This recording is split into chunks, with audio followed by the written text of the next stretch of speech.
जय हिंद साथियों, आपका वेलकम करता हूं आपके अपने YouTube channel SP Chauhan vlog में दोस्तों। और आज मैं आप लोगों के बीच आरपीएफ की जो नई नोटिस रिलीज की गई है दोस्तों, उसके बारे में संपूर्ण जानकारी लेकर प्रस्तुत हूं। साथ ही साथ मैं बताना चाहूँगा कि आरपीएफ का ऑनलाइन कब से होने वाला है दोस्त, और आरपीएफ की भर्ती कितनी आने वाली है, कितने पद रिलीज किए जाएंगे, कौन कौन सी पोस्ट रिलीज की जाएगी, और इसका क्वालिफिकेशन क्या रखे गए हैं, इसमें एज लिमिट क्या है दोस्त, और जो एज में छूट का जो सिस्टम चल रहा है दोस्त, उसका क्या सिस्टम है, उसके बारे में जानकारी दूंगा। साथ ही इसका सिलेक्शन प्रोसेस बताऊंगा कि इसमें किस तरीके की रनिंग ली जाती है, कितनी टाइमिंग दी जाती है, और साथ ही साथ पूरा सिलेक्शन प्रोसेस की जानकारी आप लोगों के बीच इन्फॉर्मेशन लेके प्रस्तुत हो दोस्तों। तो आप लोगों को ये सब इन्फॉर्मेशन देने के लिए मैं आप लोगों के चलूंगा व्हाइट बोर्ड की तरफ, और वहां पर मैं डिटेल से जानकारी देने की कोशिश करूंगा दोस्तों। चलिए व्हाइट बोर्ड की तरफ। तो यार आरपीएफ की भर्ती के बारे में संपूर्ण जानकारी, आरपीएफ की भर्ती के बारे में संपूर्ण जानकारी।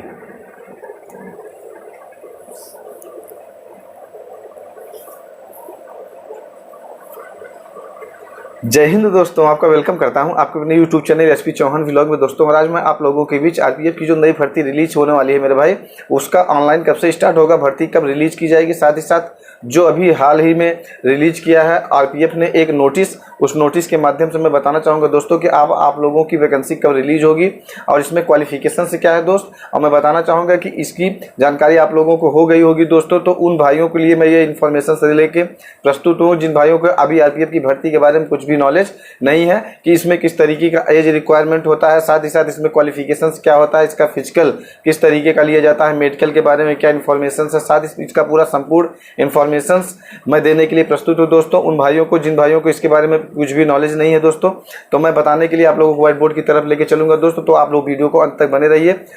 उन बातों को आप लोगों को बताऊंगा कि जो बातों आप लोगों के लिए बहुत महत्वपूर्ण होंगी दोस्तों, उन नए नए भाइयों के लिए जिनका अभी हाल ही में एज हुआ है, और साथ ही साथ उन भाइयों के लिए भी इंपॉर्टेंट होगा जो इसके पहले इस फॉर्म को फिलअप नहीं किए हैं। ठीक है दोस्तों, तो देने के लिए जानकारी आप लोगों को व्हाइट बोर्ड की तरफ लेके चलता हूं दोस्तों, वहां पे आप लोगों को पूरा इन्फॉर्मेशन देने की कोशिश करता हूं। तो चलिए दोस्त, मैं आ गया हूं आप लोगों को लेकर व्हाइट बोर्ड की तरफ। यहाँ पे रेलवे प्रोटेक्शन फोर्स, ये होता है मेरे भाई आरपीएफ, रेलवे प्रोटेक्शन फोर्स। जो आप लोगों को आरपीएफ जो होते हैं वो रेलवे स्टेशन पे आप लोगों को मिलते हैं मेरे भाई, वो आरपीएफ यानी कि रेलवे स्टेशन पे यात्रियों की सहायता करते हैं। अब आप लोगों को मैं बता दूं, इसमें पोस्ट आप लोगों का 12,000 प्लस रिलीज किया जाएगा मेरे भाई, जिसमें 9,000 कांस्टेबल की पोस्ट रिलीज की जाएगी, 3,000 एसआई की पोस्ट रिलीज की जाएगी। और साथ ही मैं बताना चाहूँगा इसमें एज लिमिट 18 से 25 साल रखी गई है। और मैं बता दूं मेरे भाई कि इसमें जैसे एसआई के लिए आप अप्लाई करेंगे तो 2 साल आप लोगों को एक्स्ट्रा, यहाँ पे आप लोगों को 27 साल एज रिक्वायरमेंट है। ठीक है मेरे भाई। अब मैं बता दूं अग्निवीर से यदि कोई हमारा भाई वहाँ से नौकरी करके चला आया है 4 साल के बाद, तो उनको 3 साल की एक्स्ट्रा छूट दी जाएगी। और इसी की अभी हाल ही में नोटिस रिलीज की गई है मेरे भाई। तो मैं बताना चाहूँगा कि आरपीएफ की जो नई अभी हाल ही में जो एक नोटिस आई है दोस्त, उस नोटिस में यही बताया गया है कि अग्निवीर वाले जो भी हमारे मतलब सैनिक होंगे, जो अग्निवीर का वहाँ पे कंप्लीट करके ट्रेनिंग या 4 साल की जो भी नौकरी होगी कंप्लीट करके यदि आते हैं, तो उन्हें इस वैकेंसी में 3 साल की एक्स्ट्रा छूट दी जाएगी। चाहे वो वैकेंसी आरपीएफ की हो या रेलवे की कोई भी डिपार्टमेंट्स की वैकेंसी हो, जैसे ग्रुप डी हो गया, एनटीपीसी हो गया, कुछ भी हो गया, उसमें आप लोगों का 3 साल का छूट उन अग्निवीर सैनिकों को दिया जाएगा। अब मैं बता दूं इसका क्वालिफिकेशंस मेरे भाई, तो आप लोगों को कांस्टेबल के लिए 10th पास होना जरूरी है, और आप लोगों के एसआई के लिए ग्रेजुएशन होना आवश्यक है। ठीक है मेरे भाई, यदि आप ग्रेजुएट हैं तो एसआई में अप्लाई कर सकते हैं। साथ ही मैं बता दूं इसमें सैलरी तो 30,000 आप लोगों का कांस्टेबल में, या एसआई में 34,500 मेरे भाई। तो ये एक मानक जो आरपीएफ ने अपने नोटिस में बताया है, तो ये सैलरी है। लेकिन दोस्त इसमें टीएडीए सब जोड़ करके आप लोगों को और भी सैलरी मिलेगी। फिर मैं बता दूं सिलेक्शन प्रोसेस में आप लोगों का पहले सीबीटी कराया जाएगा, फिर पीईटी कराया जाएगा। सीबीटी का मतलब कंप्यूटर बेस्ड टेस्ट, फिर पीईटी फिजिकल एलिजिबिलिटी टेस्ट, फिर डीबी डॉक्यूमेंट वेरिफिकेशन, फिर मेडिकल करा करके आप लोगों का जो भी हमारे भाई हैं जो अच्छे मार्क्स लाएंगे उनका शॉर्टलिस्ट करके उनको सिलेक्शन दे दिया जाएगा। अब मैं बता दूं सीबीटी में आपका क्या क्या पूछा जाएगा मेरे भाई सिलेबस में, तो 50 जीए पूछा जाएगा, फिर जनरल अवेयरनेस, फिर आप लोगों का मैथ 35 क्वेश्चन, रीजनिंग 35 क्वेश्चन, इस तरीके से 120 क्वेश्चन आपसे पूछे जाएंगे, 120 मार्क्स होंगे।